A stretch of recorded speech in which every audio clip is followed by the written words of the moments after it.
তো হ্যালো বন্ধুরা, ওয়েলকাম আমার ইউটিউব চ্যানেলে। আজকে আমরা দেখতে চলেছি আমার নিজের হাতে বাগান বানানো সেই বাগানের ছোট ছোট গাছগুলো।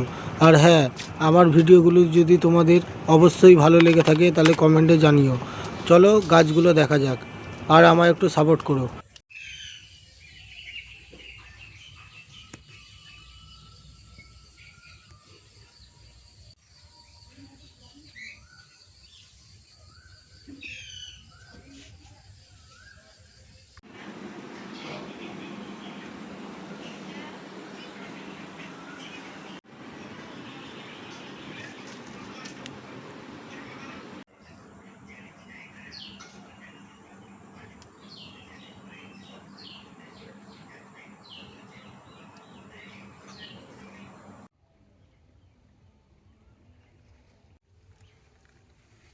এই রোদে